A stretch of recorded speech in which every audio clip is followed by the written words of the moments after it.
welu phone ya jeti na washroom because ịmago na ihe a public yard ebe a na-asa arụ. We welu phone we jeti we video doska ọ maka ndị bụ na public yard. Be careful. Mgbe ọbụla ịbata na washroom ịsa arụ, check your environment. Anything can happen. That is one thing I learned from this very little one now na-agwa unu. Mgbe ọbụla unu nwee public something, na-check onwe gị very well. This girl amụrụkwa mana ọ dị na phone die. Maka ihe a mesialụ, na ya jekwulu pastor wee kọsiala pastor wee sị pastor na ya ma ndikwe ihe ahụ.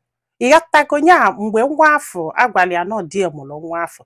Pastor ha wee sị ya na ya nụkwalụ da rumor mgbe o wulo na ọkwa die mụrụ nwa afọ na ya gbọrọ dị n'eziokwu na ọkịta ka ọ na-confirm ya.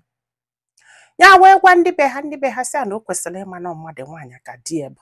O kwesịrị ịma na mmadụ nwaanyị ka die bụ. Ụfọdụ atị na a ga-akọbazali aka. Ọkwa ịghọtago ti m nnọkwana ya. O si m ihe agbaka anyị isi. Fana abụ wee welie sebe a na-ekwu nyelu zukwo nwa afọ ya bụ. O si m nne ife nyafọ na marriage nya wee dukwu ime another one. Ịghọtago na nke afọ ka amụrụ jide. So ka ihe a mechazi ịmago na ọdrọsị comfortable ebe afọ nke ọ mụrụ nwa nke obele nwa na-echi ewere picture na ya chọzi ịgụba ndị ọzọ nọ ndị nwee physical stories ka a chọrọ ịkọ maka ya ka a hapụ ndị na-echi warning ma ndị na-agafe na ma ndị ọ na-akpụla apụ ma ndị ọ ga-abụ pụọ ma ya batana ka a hapụsịa ndị afọ because it will be so long ma ya kọba ndị afọ. Ọ sị m ọkwana ya fa wee si ebe afọ wee kwapụ wee kwaje ebe ọzọ. So ha wee luo di wee cheketa ife ọ ga-eme ọmarọ. Di wee cheketa ife ọ ga-eme ọmarọ. Ọ na-ama ife dis guy mere. O wee jebe na osino na Jerusalem ka na New Jerusalem nwa na Nando whatever n'ebe ndị Ashana na-anọ. Wee dulu ofu nwa agbọghọbịa. Na emesịa ka a ga-agwa anyị etu asị wee malụ. Wee bata bie. Wee si n'ọnwa nwanne ya. No nwanne no ka achọọli ya ọlụ ka o ji wee bịa. Ya na-atakwanụ this girl because na agbasịrị ụmụnne ya niile. O si m nne nọkwa Chukwu mene ya ka dụ ndụ tata. No Chukwu mene ya ka dụ ndụ maka mgbe ọbụla na ya na-aya ofu ihe na ya mụrụ na ụmụ nwaanyị niile ọ na-ebu yali. Ya na this girl wee bulu n'ụlọ ya na-esi nri na-enye Fana bụ na-eyigheli akwa na-agbaghalị sapas na-eyuzu ihe niile without nyanwa amaghị n'ọkwanụ Chukwu na-azọ mmadụ ya mara na enyi die. Kwuo ka udiri ya pụọ sị na fa jele ịchọ ọrụ fa ga-anọgide chi ejiri. Bọsị ọbụla o nwere efe udiri ya pụọ sị na fa chọrọ ịchọ ọrụ.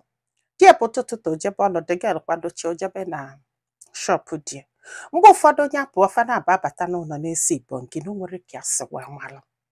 Ọ sị m mana dutoni amara ụmụnne ya rinne ya na-emete dịgala mma ịmagolu na-emete dịgala mma ọ sị ka o yi akwa ya with all pleasure sị ka o lie nri ihe ọbụla ọ chọrọ chekwanụ na maka na dịgal bịazi na di kwụsịrị mkpụgharị maka na ọ yara like ka akpali anya n'iru dịgal na ya mara na ya bụ lili na akpa wee na-akụ ọka na ọkwa ka emekọtala this girl ife ọma o wee luo one day wee kpọọ anya wee sị ya Madam, say, na abrokwana nwanne di gị.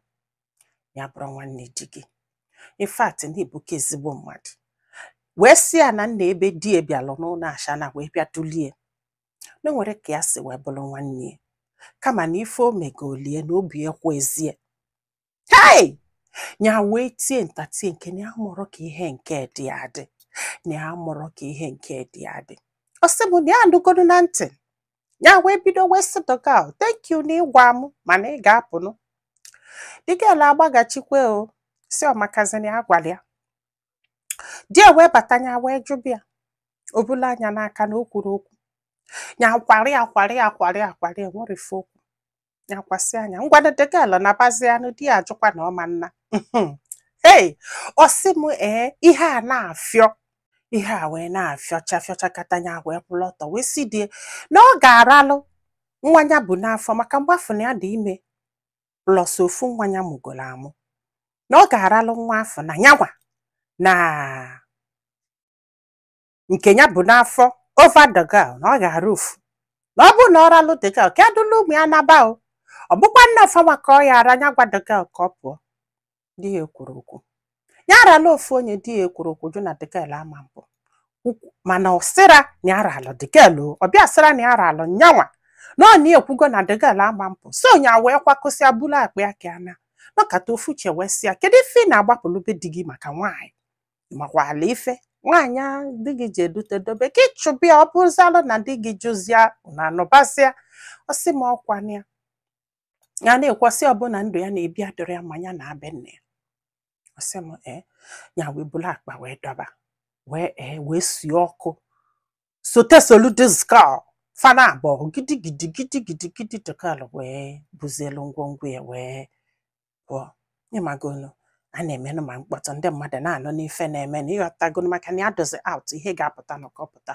dịka wee na ọsị m nne kedu ife a ga-eme ya dị ime na ya kụ nwa n'aka ya na-edi ife a ya na-edi ha anyị edisie nke afọ na onwe one lady na-abịa chaji fonu na be ha si na anyị na dịka bụkwa friend o nka na-abụ di esobie n'ike nka na-abụ di ọsị m Chineke ya wee nọgide wee kpọọ ya wee si anọla ana wee si biko ya ma na ị na-achụ nwaanyị na ịma nna ọnwụ wite atụ nwaanyị yes mana biko achụzina nwaanyị n'ogbe and ebuzina ndị friends m chụba nwaanyị nnọọ mana ebuzina onye mma ebuzikwune ndị friends m esozina ụmụaka dị under age just do it but do it with sense maka ndị agbagolu na ịma nkwụsị no nyetu m respect ọsị m nne na onye ọbụla ya kenesiela ike ma ọ bata bịa ogbolo na abụ di esobie ịmụsịa m ike di esobe gị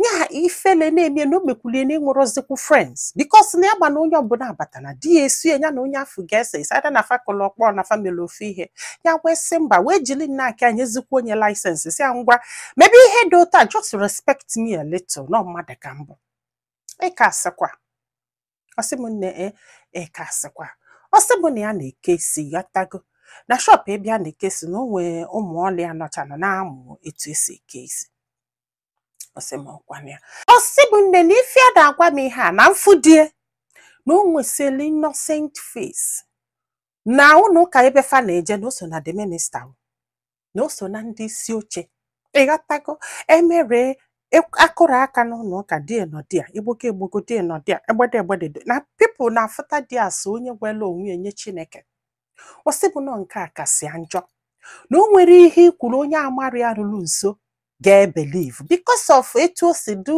dedicated to the church yes nọ nke a kasị njọ with innocent face maka na ụfọdụ ndị mmadụ na-afụzi ya like ndị maala ya na chọọchị etu o si enye aka etu o si agbaghalị etu o si bụrụ one of the minister na chọọchị ị ga na-asị kedu ụdị nsogbu ya bụ ga na-asị kedu ụdị nsogbu ya bụ without knowing na ihe anụnwa bụ